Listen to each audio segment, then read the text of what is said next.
menahan amarah, memaafkan dan berbuat baik. Ini paket takwa nih.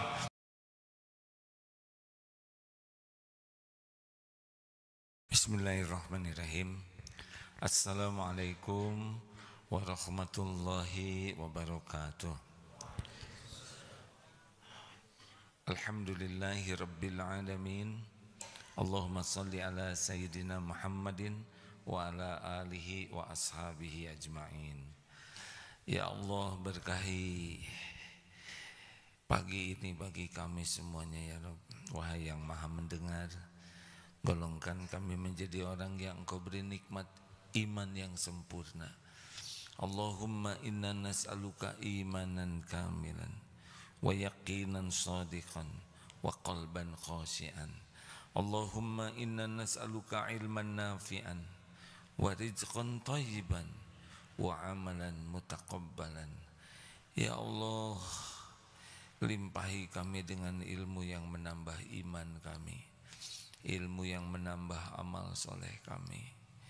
Cukupi kami hanya dengan rezekimu yang halal, yang berkah, dan terima semua amal-amal kami.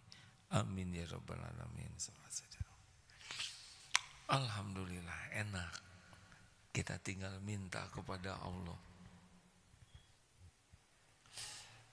Ini supaya tidak ngantuk, santri tolong dimajukan sampai ke garis ini, pip, ya, makin belakang makin mudah ngantuk. Mana ada yang bisa bantu deh, semua garis ya.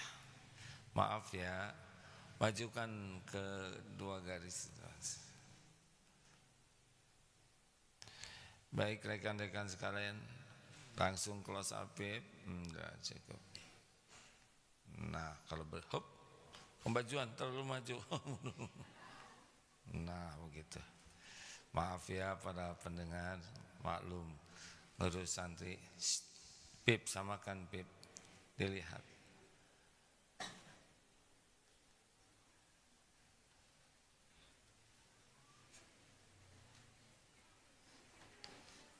Terima kasih.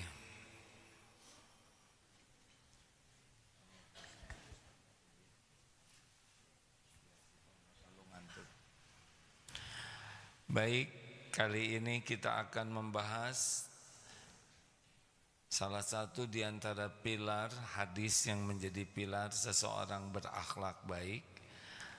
La yu'minu ahadukum hatta yuhibba li akhi ma yuhibbu li nafsi. Tidaklah sempurna iman seseorang hingga dia menyukai apa untuk dirinya sebagaimana dia menyukai apa untuk orang lain sebagaimana dia menyukai apa untuk dirinya. Jadi seperti yang kita tahu bahwa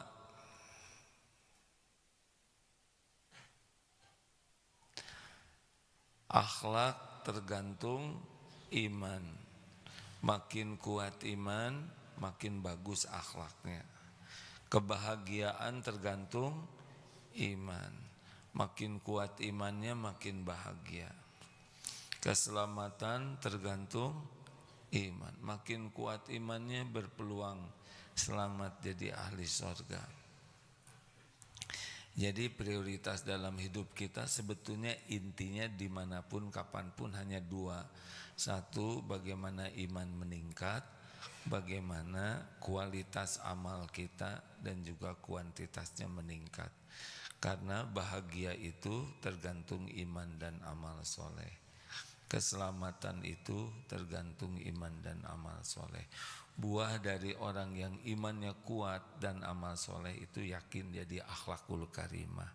Nama orangnya disebut muttaqin, orang yang bertakwa.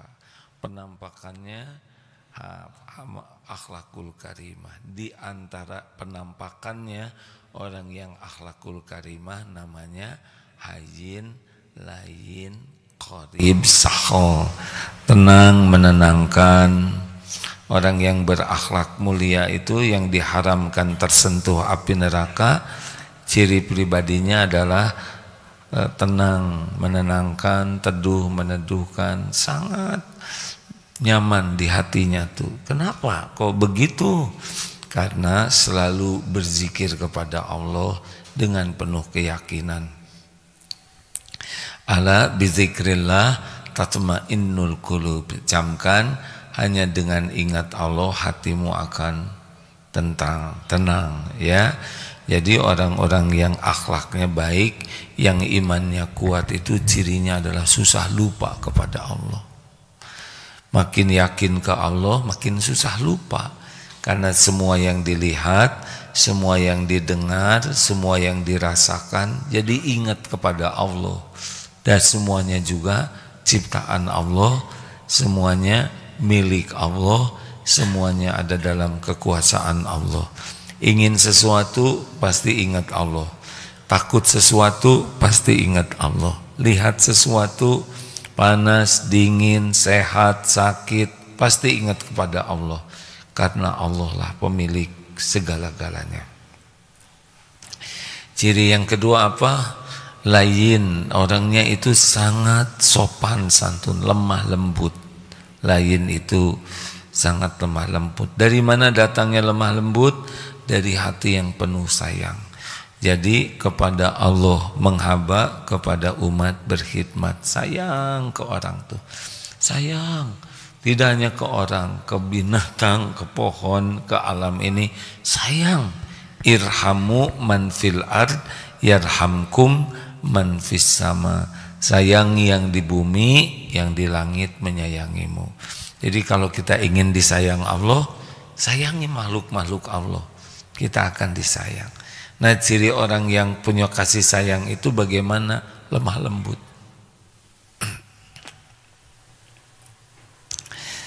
Yang ketiga, qoribin itu orang yang akhlaknya baik itu sangat supel, menyenangkan. Kalau ketemu kita senang, kalau pisah kita kangen. Tuh cirinya gitu. Kan ada yang ketemu kita enek, pas pisah bahagia. Nah, itu kurang baik. Seburuk-buruk manusia adalah orang yang dijauhi karena ditakutkan keburukan akhlaknya, kejahatannya. Oleh karena itu, kalau orang tidak menyukai kehadiran kita, padahal orang-orang itu adalah orang baik, nah, ciri-ciri kita orang tidak baik. Karena orang baik itu dikangenin. Rasulullah itu dikangeni, kecuali oleh orang yang buta hati. Jadi dari mana datangnya akrab? Dari tawadu, rendah hati. Orang yang sombong tidak bisa akrab karena dia menuntut orang lain menghormati, mengakui dirinya lebih dari yang lain. Nah, yang keempat, hayyin layin qorib sahol. Orang yang berakhlak baik itu cirinya mudah urusannya, tidak ribet. Mudah saja, jual beli mudah, urusan mudah, tidak riweh, tidak ribet, hidupnya tuh simpel. Dari mana datangnya? Dari bisa mengendalikan nafsu. Wa nahan nafsa 'anil hawa. Nah, orang-orang yang akhlaknya baik itu bisa mengendalikan nafsunya, hawa nafsunya. Tapi bagi orang yang belum baik akhlaknya, diperbudak hawa nafsu. Jadinya ribet, bicara enggak enak, nanyanya nyelekit, jawabnya juga bisa bikin orang sakit hati. Begitulah ya. Karena dia lebih sibuk memuaskan nafsunya. Sedang orang yang berakhlak baik selalu dijaga perasaan dirinya. Nah, berikut ini adalah bagaimana latihannya ya. La yu'minu ahadukum hatta yuhibba li akhihi ma yuhibbu li nafsihi. Hadis sahih ini ya. Jadi kita sekarang harus bagaimana nih? Begini sederhananya ya. Kita belajar dulu dari yang enggak enak. Kalau kita ketemu dengan orang dan memperlakukan kita tidak enak, Apa karena wajahnya yang cemberut, kata-katanya yang tidak enak, menghina, meremehkan, apapun yang tidak enak kita rasakan. Dengar nih adik-adik, yang tidak enak kita rasakan, maka jangan lakukan itu ke orang lain. Misalkan kita ketemu, kita senyum, dia tidak senyum, enak tidak? Tidak enak, jangan tidak senyum ke orang. Kita nyapa, Assalamualaikum, nggak enak. Jangan ada orang nyapa yang kita tidak jawab. Jadi sebetulnya ini lebih sederhana. Setiap kali kita tidak enak dengan perilaku orang, itu jadikan pelajaran. Jangan perlakukan orang lain apa yang tidak ingin orang lain memperlakukan kita. Dimarah-marah suka tidak? Jawab, jangan memarah-marahi orang lain. Dihina suka tidak? Jangan menghina orang lain. Urusan pribadi kita ditanya-tanya suka tidak? Tidak, jangan nanya urusan-urusan pribadi orang lain. Orang lain ikut campur masalah kita yang kita tidak mengharapkannya, enak tidak? Jangan ikut campur. Jangan ikut campur. Kecuali kita diminta, itu pun harus tahu batas. Aib kita dibuka suka tidak? Jangan buka aib orang lain.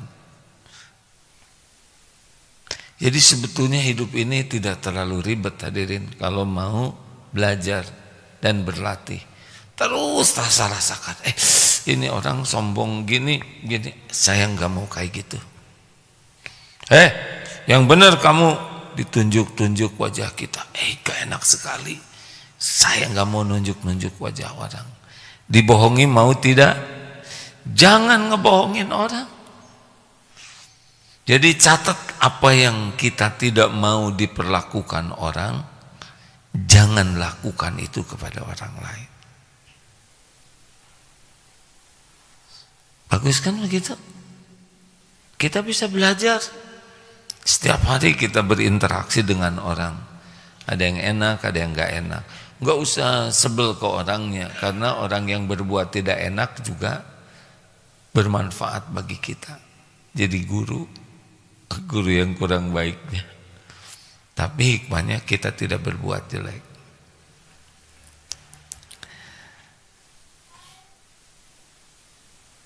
Lagi mikir apa? Jadi setiap ada orang yang sikapnya kurang baik, itu pelajaran dari Allah agar kita tidak melakukan yang sama. Nah, yang kedua, kalau kita senang orang berbuat sesuatu ke kita, itu juga ilmu. Ada orang senyum aja, enak ketemu tuh. Ini ilmu. Kenapa kita tidak melakukan hal yang sama? Tabassumuka fi wajhi akhika laka sedekah. Wajah cerah kepada saudaramu adalah sedekah. Ada juga yang hasem aja. Tahu hasem? Apa hasem? Asem. Ini pelajaran. Ada yang nyapanya tuh sopan. Ini pelajaran. Apa yang enak dirasakan oleh kita, lakukan ke orang lain. Ini pelajaran penting. Jadi setiap kali kita ketemu orang, itu pelajaran, karena tiap orang itu bisa menjadi bahan renungan bagi kita. Karena pada prinsipnya softwarenya sama, hati kita tuh sama. Senang disayang, senang dihormati, itu sudah standar ya. Nah, kita kelemahannya kalau ada orang yang berbuat jelek, sakit hati. Kemudian kita berperilaku sama. Jadi kita nggak dapat apa-apa. Padahal takdir pertemuan itu dari Allah. Kita ketemu siapapun, ada di lingkungan apapun, terjadi dengan izin Allah. Dan semuanya ladang ilmu, ladang amal.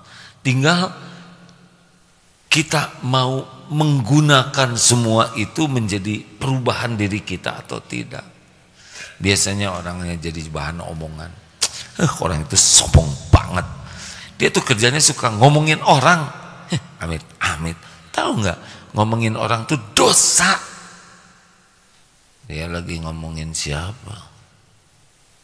Saya nggak ngomongin orang itu, tapi yang itu ya sama ya. Mau bahagia tidak? Nggak ada bahagia dalam akhlak jelek, nggak ada. Orang bahagia tuh karena akhlaknya baik. Nggak ada orang bahagia gara-gara ngomongin kejelekan orang, enggak. Coba aja lihat wajah orang yang ngomongin kejelekan orang, enggak ada senyumnya, sebel banget, amit, ya mual begitu. Tiba-tiba dia muntah. Coba ngomongin kebaikan orang, seneng ya, si bapak itu, Pak Guru itu orangnya ramah, sopan, tidak marah-marah, dan hormat sekali. Enak, bicara baik itu enak, membicarakan kebaikan itu enak. Dan yang paling enak adalah membicarakan kebaikan yang maha baik, Allah, itu enak. Kenapa ya orang mikirnya jelek-jelek, mau ngapain? Gak bahagia kita itu. Mikirin kejelekan orang, kezoliman orang, capek. Benar? Terserahlah mau bahagia atau enggak. Orangnya suka ngomel-ngomel, menggerutu, suka celetak-celetuk, enggak ada bahagianya. Enggak. Bahagia itu hanya ada pada iman dan amal soleh, amal yang disukai Allah. Nah baik, sekarang kita juga jadi apa yang kita sukai. Kita harus senang ada pada teman-teman kita. Ini membebaskan kita dari dengki ya. Misal kita makan enak, senang tidak? Nah kita harus senang. Pas makan enak, aduh, saya bahagia tuh kalau itu, tapi dia nggak punya uang, saya traktir aja. Saya bahagia nih makan, misalkan makan bakso enak. Berarti kita akan lebih bahagia kalau orang-orang juga makan. Nah si dengki sebaliknya, SMS, susah melihat orang senang, senang melihat orang susah. Orang makin kuat iman itu senang. Teman kita jadi bintang kelas, kita senang tidak kalau jadi bintang kelas? Nah lihat teman jadi bintang kelas, kita jadi bahagia. Nah itu orang beriman. Nah kalau dengki tingkatannya begini ya, ini orang yang kurang iman. Dia tidak suka orang dapat nikmat. Ini yang paling parah ya. Kalau ada santri seperti ini, na'udzubillahi min zalik, ini tertipu oleh iblis, karena ini penyakit iblis, dengki. Susah lihat orang senang, senang lihat orang susah. Dia tidak rela. Temen nilainya bagus, temen bapaknya ada rezekinya. Pokoknya orang dapat nikmat dia tidak rela, dan kalau nikmat itu hilang dia bahagia. Nah, dengki ini. Ini dengki namanya. Tahu apa? Pendengki sejati. Pasti ujungnya bacem. Apa bacem? Banyak cemas. Gampang ngeringkes itu ya, bacem, liwe. Tahu liwe? Liur wae. Nah orang-orang yang hatinya tidak baik nggak akan nyaman hidupnya. Terus saya nggak enak. Kalau ini udah nggak enak ya, dengar ini hadirin. Kalau ini udah nggak enak, layout tata letak raut muka kita enggak enak. Walaupun senyumnya tuh namanya senyum hangser ya. Jadi senyumnya juga enggak enak aja. Kalau bicara kata-katanya pasti enggak enak. Nadanya enggak enak juga. Gerak-gerik badannya tuh enggak enak. Kenapa? Kalau ini enggak enak, semuanya keluar ke enggak enak. Tapi kalau orang hatinya baik, enak. Bicaranya, nadanya, pemilihan katanya, gerak-geriknya. Ini tidak sesederhana dengar ceramah, hadirin. Kalau dengar ceramah ini langsung soleh semua, gimana nasib saya ya? Artinya syariatnya harus perjuangan. Dan jangan nyari sasaran. Ini cocok nih dengan si itu. Diam. Bukan urusan kita adalah ku anfusakum wa ahlikum naro. Jadi kalau misalkan ini udah pada nikah belum sih? Wajah-wajah kurang ini nih ya. Kurang apa? Kurang doa. Nah, adik-adik nanti kalau udah nikah mesti akan melihat kelebihan dan kekurangan. Selalu ujungnya adalah ku anfusakum wa ahlikum naro. Jaga diri. Saya diri baru keluarga. Tidak boleh menuntut anak berubah sebelum menuntut diri. Menuntut suami berubah, menuntut istri berubah, itu enggak enak.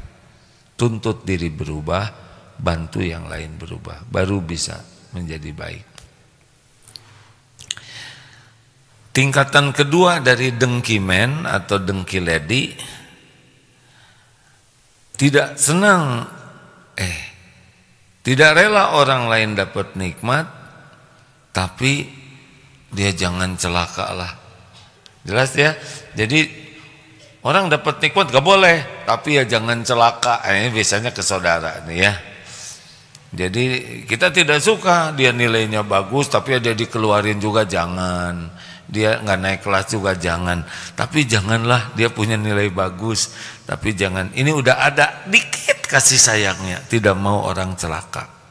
Nah yang ketiga adalah ya bolehlah dia dapat nikmat, tapi nikmatnya di bawah saya. Ya bolehlah dia masuk ranking, tapi dia ranking 25 karena saya ranking 24 gitu. Mengerti? Bolehlah dia jadi ranking 2 tapi ranking satunya saya. Jadi dia udah rela tuh, nggak sampai orang celaka. Kalau tadi nggak rela dia masuk ranking tapi dikeluarin juga jangan. Nggak rela dia untungnya besar tapi bangkrut juga jangan. Tapi kalau yang ini tahapan ini ya udahlah nggak apa-apa kamu untung, kamu punya karir tapi tetap harus di bawah saya, itu masih dengki. Nah yang keempat adalah udah rela sama nih. Misalkan ranking satunya jadi berdua di kelas ya enggak pedih. Alhamdulillah saya senang ranking. Kamu ranking 1 juga, alhamdulillah kita samaan. Gitu. Ini hafalnya 5 juz. Teman ada yang baru 2 bulan, kita udah 2 tahun 5 juz. Dia baru 2 bulan udah 2 juz. Kita sama-sama 2 juz. Senang tuh. Ini udah mulai wilayah beriman. Udah bagus ini imannya. Dan yang paling bagus adalah dapat orang lebih banyak dari Allah dan kita ikut bahagia. Kita ranking 1 sama-sama, tiba-tiba dia kepilih jadi juara umum. Hai kamu juara umum, aduh alhamdulillah. Sebetulnya kan kita senang kalau kita jadi juara umum. Ternyata teman kita, saudara kita yang jadi, dan kita tuh sama bahagianya. Oh ini udah ihsan di sini. Ayo ukur dirinya. Kalau yang suka dengki-dengki, udah nggak ada bahagianya. Tidak rela. Nanti jeleknya dia berusaha menjatuhkan. Ya pembunuhan pertama Kabil Habil juga karena dengki, tidak rela orang dapat nikmat. Iblis juga dari makhluk yang asalnya kenal Allah jadi makhluk yang dilaknat Allah, itu karena tidak rela. Allah menciptakan Nabi Adam, lalu dia ujub, ana khairu minhu, saya lebih baik dari dia. saya dibuat dari api, Adam dari tanah. Lalu aba wastakbaru, mulai merendahkan orang lain. Ini penting. Walaupun kita banyak ilmu, walaupun kita ibadah, walaupun kita baca Quran, kalau kita tidak bermujahadah membersihkan hati, maka habis pahalanya. Adik-adik pernah dengar tidak muflis yang bangkrut? Orang yang bangkrut itu yang banyak amalnya.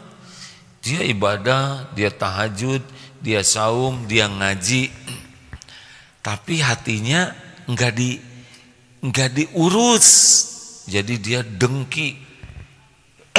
Akibatnya ngomongnya, celetak-celetuknya, pikirannya, perilakunya nyakitin orang. Di akhirat ditimbang nih pahalanya ada, tapi dia nyakitin. Di dunia belum selesai karena tidak minta maaf.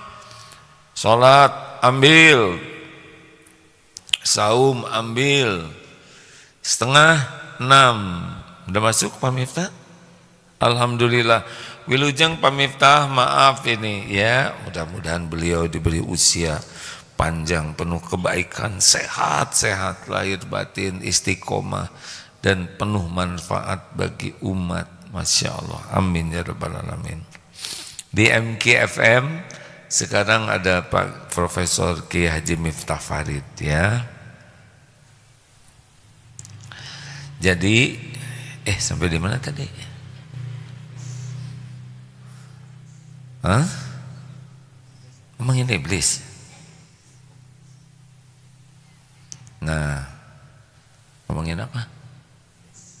Muflis, iblis. Bukan mukhlis ya. Nggak ada yang namanya muflis, bangkrut Pak ya, bukan mukhlis ya, kasihan Pak Mukhlis. Muflis. Karena setiap kali kita nyakitin orang nanti bayar, pakai saum, pakai Quran, bacaan Quran, pakai sedekah. Nah, habis nih pahalanya karena kurang khusyuk ibadahnya. Habis pahala saum, pahala tahajud, pahala sedekahnya dipakai membayar orang yang disakiti. Jadi gimana? Tapi yang disakiti masih ada. Saya waktu itu dihina, saya difitnah, saya dibohongin, saya dikibulin, dia ngutang nggak bayar-bayar. Banyak yang protes, pahala habis. Apa yang terjadi? Dosa orang yang kita sakiti, na'udzubillah, ambil. Ada dosa maling, na'udzubillah, ada dosa zina, dia akan memikul dosa. Bukan pindah-pindahan pahala, tapi ini buah dari perbuatan zalimnya. Nah, di antara penyebabnya adalah dengki. Makanya akhlak baik itu diawali dengan kita tidak boleh dengki. Kita harus senang lihat orang lain dapat senang. Dakwah ya, kan ada dengki itu selevel. Muadzin dengan muadzin itu bisa dengki tuh. Hadirin sekalian, sekarang akan ada muadzin baru. Allahu Akbar, Allahu Akbar. Kata orang-orang, wih, ini azannya enakan, lebih enak dari yang biasa. Jebet, yang biasa nggak rela. Besoknya bisa jadi dicabut kabelnya. Dengki. Astagfirullahaladzim. Imam ke imam lagi dengkinya. Bismillahirrahmanirrahim. Ini itunya lebih enakan suaranya, nggak kayak yang tadi subuh jelebet. Yang subuh langsung, nah itu yang ngomongnya sih jelek banget, cicing ya. Kalau saudara udah tahu lebih bagus, nggak usah dibanding-banding, syukuri saja. Yang biasanya yang pintar sama yang pintar lagi dengkinya, karena yang pintar jarang dengki sama yang bodoh, nggak nyambung. Ojek dengan ojek, beca dengan beca, ya, dokter dengan dokter, dengki. Nanti kalau ada dokter yang lebih ramai pasiennya, Ya, itu pada junior loh, tapi absennya banyak deh. Dulu saya ngajarin, dengki. Orang dengki tuh nggak nyaman aja lihat orang lain dapat nikmat dan ada kecenderungan menghina, menjatuhkan, meremehkan. Itulah pelajarannya. Belajar untuk dari orang lain.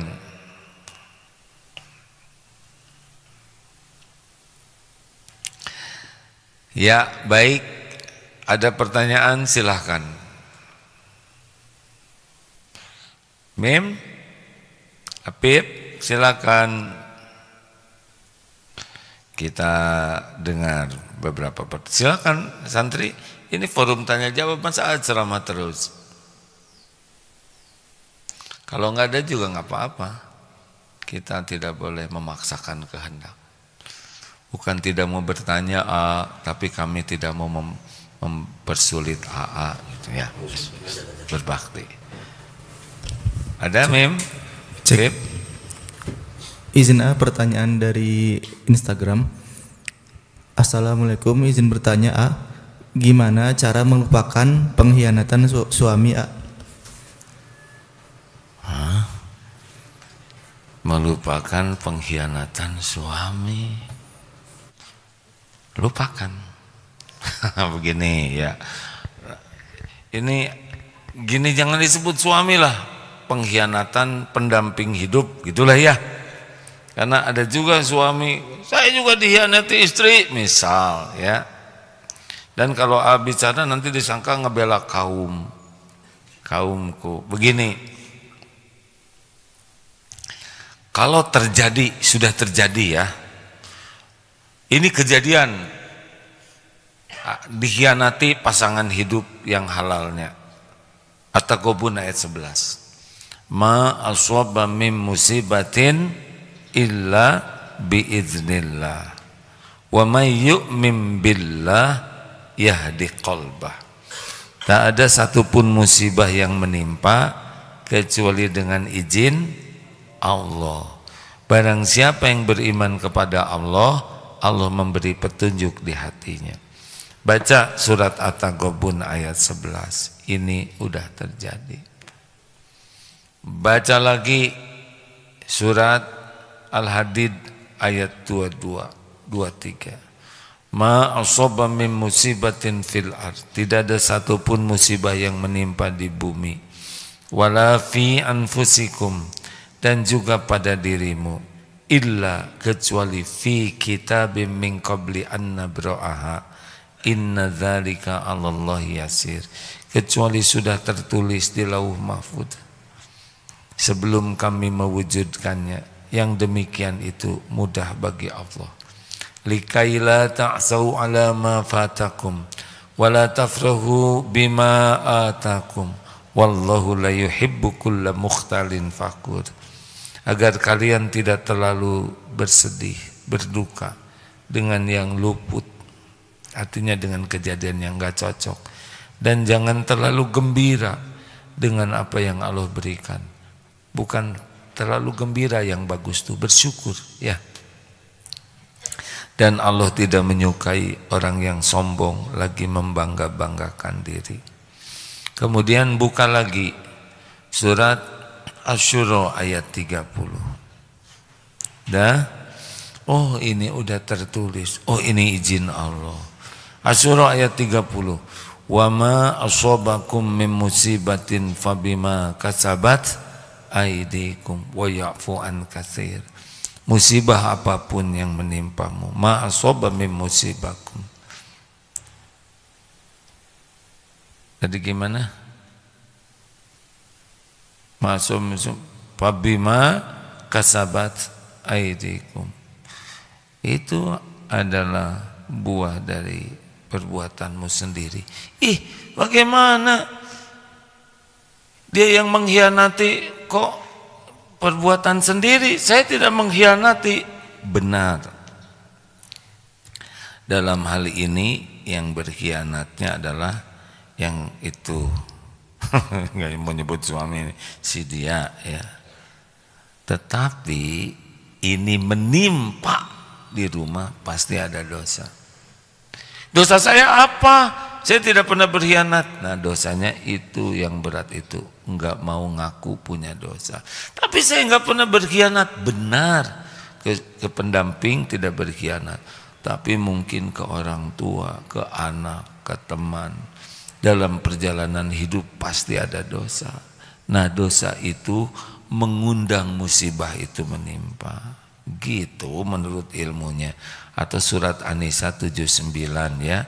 Di surat An-Nisa 79, ma ashabaka min hasanatin faminallah wa ma ashabaka min sayyiatin famin nafsik. Kebaikan datang dari Allah, keburukan datang dari diri kita sendiri. Saya nggak ngerti gimana begini. Misalkan kita kecopetan, udah jelas copet itu salah karena nyopet. Tapi kepilihnya kita menjadi objek yang tercopeti, benar nggak sih? Tercopetnya enggak salah. Kecopetan, nah itu yang sederhana ya. Ini banyak, tapi kenapa kita yang takdirnya kecopetan, tercopetnya? Ini pasti ada dosa kita nih. Walaupun tidak berkaitan sama copet, copet udah jelas dosa lah ya. Nah fokuslah, oh saya nggak bayar zakat, saya pelit. Dulu saya pernah darmaji, dahar 5 di aku hiji ya. Pernah beli duku, nyobain habis 20, belinya seons. Padahal udah habisnya sekilo. Oh iya, dulu makanan teman saya habisin ya. Pasti ada dosa tuh, pasti. Karena memang yang mengundang kepahitan itu dosa. Nah, benar misalkan suaminya berbuat begitu, akhirnya kembali juga ya. Benar suaminya berbuat begitu. Tapi sibuk memikirkan suami yang berbuat salah hanya bikin perih. Kayak kita kecopetan sibuk mikir copet, nggak berubah copetnya ya kan? Harusnya dosa apa yang saya lakukan? Tobat, ridho terhadap takdir yang terjadi, kan ada dalilnya. Barang siapa yang Allah mencintai satu kaum, seseorang, ibtalahum, Allah memberikan cobaan kepadanya, faman rodiya falahu ridho. Barang siapa yang nerima takdir adanya cobaan tersebut, Allah ridho kepadanya. Ya Allah, saya terima ujian ini, bawa ke tobat, ampun ya Allah. Saya mengakui saya banyak sekali menyakiti orang. Inilah buah dari dosa saya, ampun. Nah, obat dari rasa luka itu tobat. Jadi sepanjang kita masih sebagai korban, perasaan kita korban orang lain, gak bisa sembuh lukanya. Tapi kalau kita korban dari dosa sendiri, sehingga ada orang yang berbuat jelek, kita nggak fokus kepada merasa dizolimi orang, tapi kita fokus kepada kita yang menzolimi diri sendiri, sehingga kepahitan ini datang. Nanti nggak sakit hati dompet hilang, karena ini saya nggak pernah sedekah, saya sedekahnya sedikit, saya tidak bayar zakat, dan itu akan membuat hati jadi tenang. Karena orang yang banyak tobat itu salah satu hadiahnya dihilangkan kegalauan di hati. Lanjut. Bismillah. Izin dari YouTube.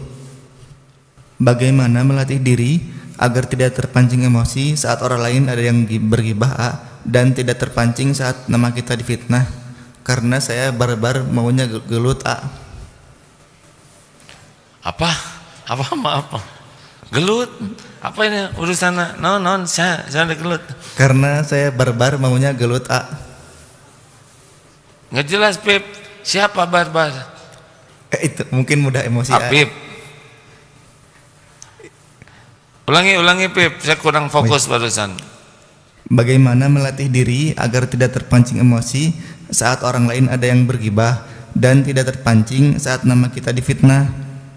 Karena saya barbar maunya gelut kalau mendengar itu mungkin. Oh, barbar tuh maunya gelut. Iya ya, diganti atuh namanya, jangan barbar, soleh. Saya barbar, jadi maunya mau gelut, ganti soleh, jadi mau tahajud. Begini bar.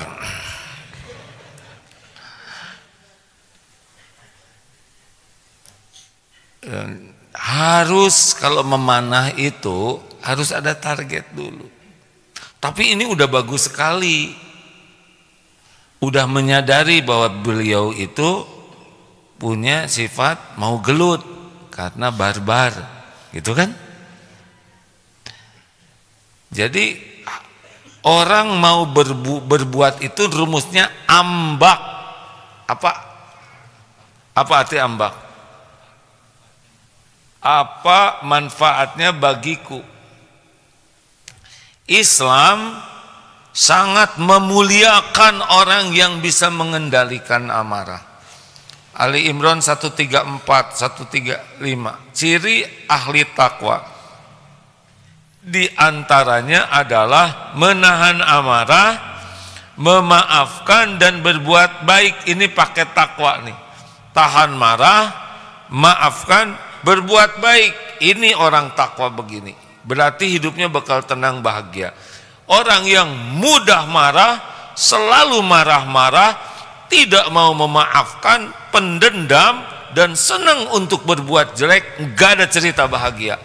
Capek hidupnya. Makanya goalnya apa? Mau bahagia, takwa. Mau takwa, tahan marah, maafkan, berbuat baik. Ini paket takwa.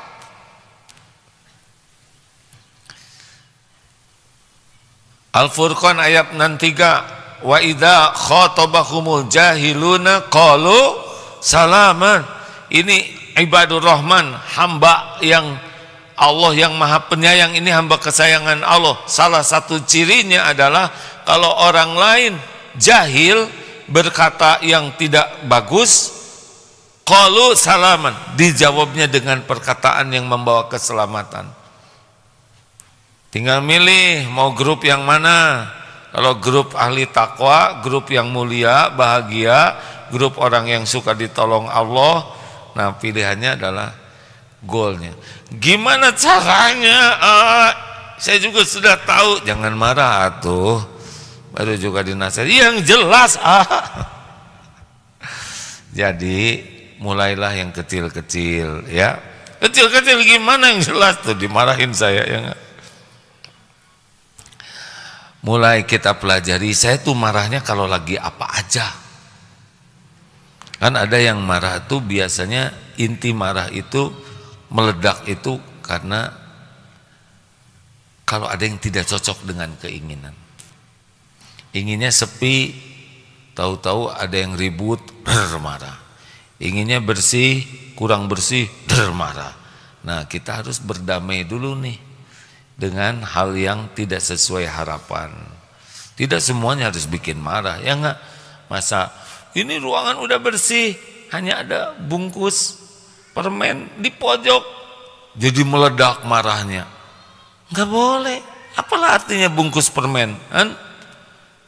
Ada cerita itu orang tuanya tuh namanya perfeksionis.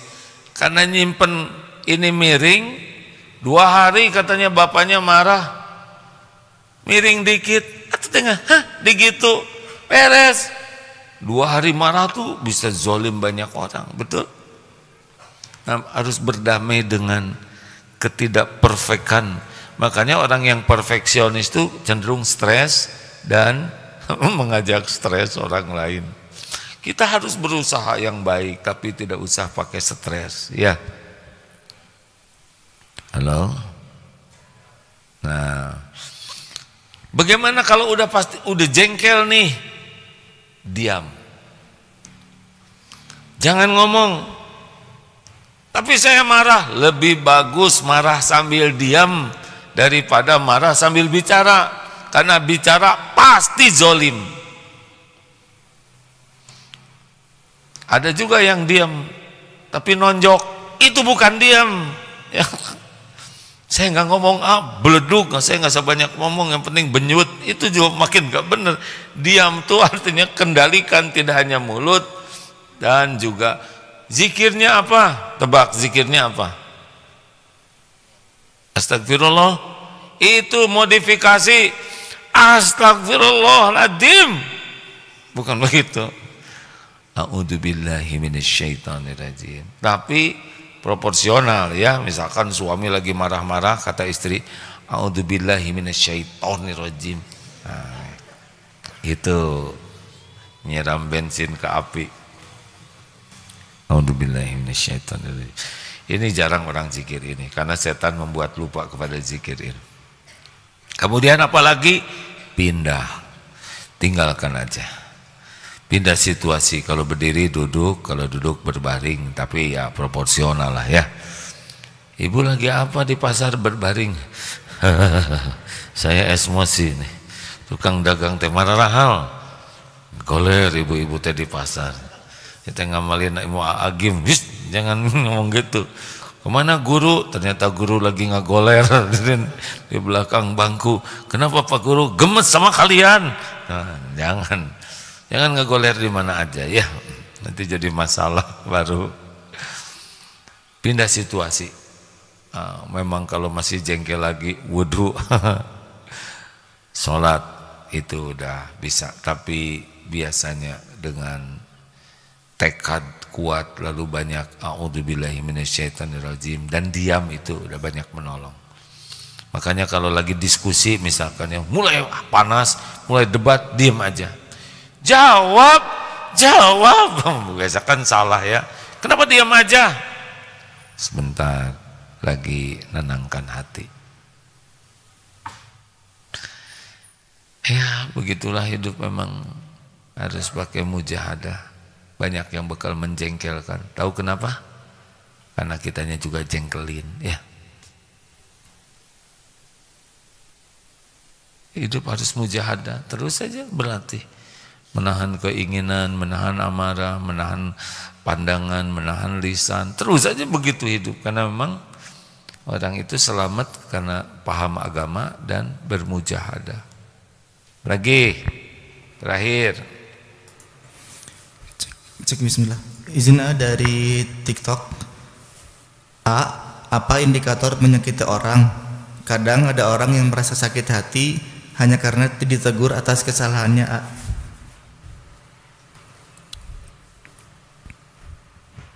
Apaan, Bib?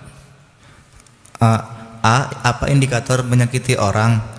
Kadang ada orang yang merasa sakit hati hanya karena ditegur atas kesalahannya. Ya, kalau ada kita tegur seseorang, kemudian dia marah, sakit hati, kita nggak bisa mikirin perasaan orang. Maksudnya tidak bisa mengendalikan perasaan orang. Lebih baik kita evaluasi diri.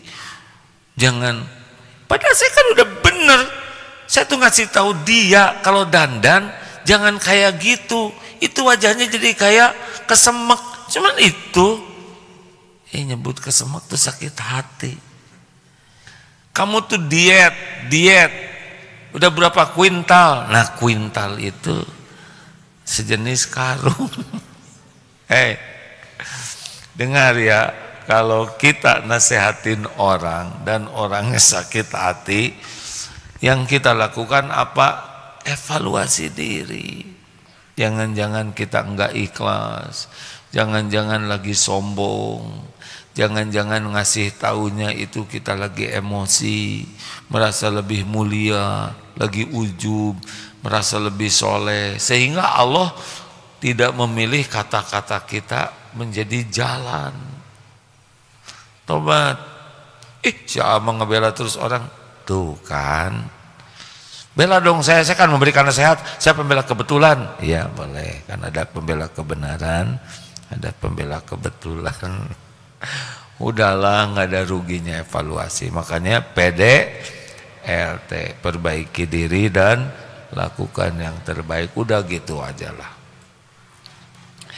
Bagaimana kita bisa memperbaiki orang lain, memperbaiki diri aja nggak bisa, betul? serius nih, kita nggak bisa memperbaiki orang lain. Yang bisa memperbaiki Allah. Allah menggunakan kita jadi jalan. Ku anfusakum wa ahlikum naro. Jadi kalau ada apa-apa tuh perbaiki diri. Lakukan dengan ikhlas. Nanti Allah yang mengubah. Capek menuntut orang lain berubah tuh capek. Tuntut diri berubah. Allah yang akan mengubah yang lain. Bonus. Hari ini di mana nih? Jan? Ada? Cek izin A dari Zoom. Assalamualaikum AA. Maaf di luar tema. Bagaimana baiknya sikap orang tua melihat anak remaja yang mulai suka dengan lawan jenis dan suka WA-an atau DM IG? Sejauh ini masih bisa terpantau percakapan mereka A. Nah, anak nih ya. Anaknya tadi berapa? 40 tahun? Beranjak dewasa. Berapa dewasa teh? Melihat anak remaja. Dewasa remaja. Beranjak dewasa berarti mulai remaja.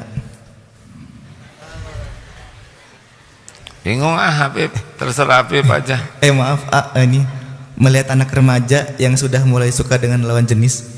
Dewasa dari mana? Habib nama. Kasihan Habib. Serba salah pisan. Gini Pip. Jadi ada anak-anak, ada remaja ya. Nah, orang tua tuh menyikapi itu beda-beda. Sekarang bagaimana nih dalam menghadapi kehidupan ini? Papa ingin diskusi ya. Karena sekarang situasi global ini tidak mudah. Menurutmu bagaimana? Bapak, ternyata anaknya baru 2 tahun nih. Ini liar sih Bapak ya kan. Masa membahas politik sama bayi? Kalau ke anak itu ada strateginya. Katanya dibagi 3. 7 tahun pertama, 7 tahun kedua sampai 14, 7 tahun ketiga sampai 21. Udah 21 udah dianggap dewasa. Udah nggak boleh kita memperlakukan kayak ke anak-anak. Semuanya serba dilarang, serba diatur, semuanya serba diperiksa sampai detail. Nggak akan mau. Anak-anak kalau sudah di atas 21 tahun, kamu udah itu belum gosok gigi? Ibu gimana gosok gigi aja diatur? Gimana? Kamu udah ngerjain PR? Bu, saya bukan SD. Jadi cenderungnya nanti nggak nurut. Perlakukanlah sebagai orang dewasa. Nah, ini remaja bagaimana kawan? Harus lebih banyak dekat ngobrol. 3 cirinya ya. Kalau orang bisa menggunakan ini bisa dekat. Ingat pertama ya, kenapa orang bisa curhat? Pertama aman. Anak tidak bisa curhat ke orang tua kalau orang tuanya tidak dirasakan aman oleh anak. Dikit-dikit nyuruh, dikit-dikit melarang, dikit-dikit nyalahin, dikit-dikit semuanya nggak aman, udah nggak bisa, nggak akan mau ngomong. Kalau anak udah tidak mau curhat, itu ciri-ciri tidak aman. Dia akan curhat kepada yang dianggap aman. 2, suportif namanya, mensupport lah maksudnya itu. Jadi posisi kita tidak sebagai hakim tapi sebagai mensupport. Kalau dia tidak tahu jadi tahu, kalau dia malas jadi semangat, dibantu, kalau dia tergelincir bangkit kembali. Jadi tugas kita bukan menghakimi, tapi lihat petanya apa nih, bantu. Jadi namanya PU. Tahu PU? Pembantu umum. Emang begitu. Ada anak yang dia tuh gak mau masuk ke rumah. Kenapa nak? Gak mau. Terus ibunya berbisik, dia nilainya 5 tuh Pak. Benar? Kamu nilai 5? Keren.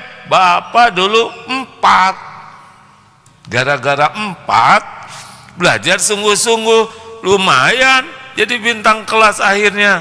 Kamu nilai 5, ciri-ciri mau jadi bintang kelas.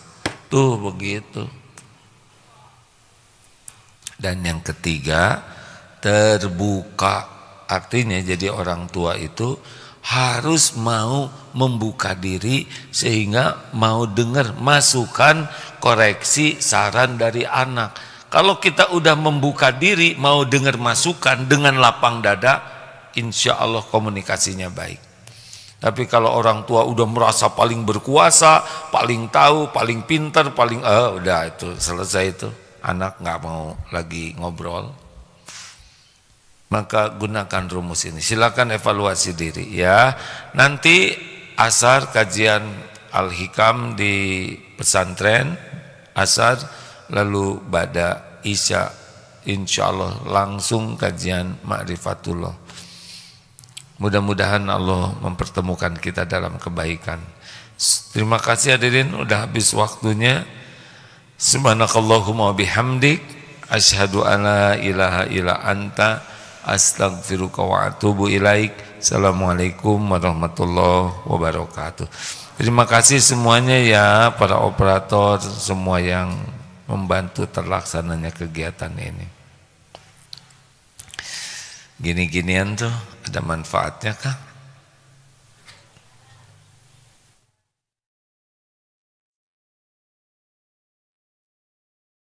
Jadi teman-teman sekalian, MQ Digital yang mengelola ini, silakan kalau teman-teman mau memanfaatkan MQ Digital ini untuk kerjasama, apakah dengan sedekah untuk peralatan, untuk membantu tim. Bagi yang ingin berinfak silahkan ya, semoga kebagian pahalanya. Ini non-profit, bukan lembaga bisnis MQ Digital ini. Walaupun kita membutuhkan biaya terus untuk ya operasional, tapi ladang amal ya. Kalau ada teman-teman yang ingin kebagian pahalanya, boleh hubungi MQ Digital.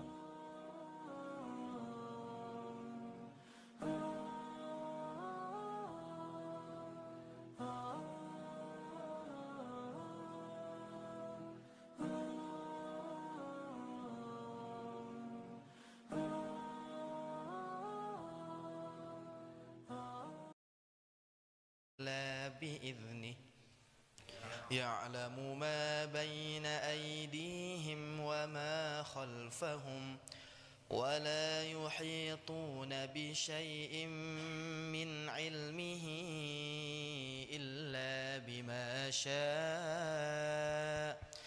وسع كرسيه السماوات والأرض ولا يؤوده حفظهما وهو العلي العظيم بسم الله الرحمن الرحيم قل هو الله أحد الله الصمد لم يلد ولم يولد ولم يكن له كفوا أحد بسم الله الرحمن الرحيم قل أعوذ برب الفلق من شر ما خلق ومن شر غاسق إذا وقب ومن شر النفاثات في العقد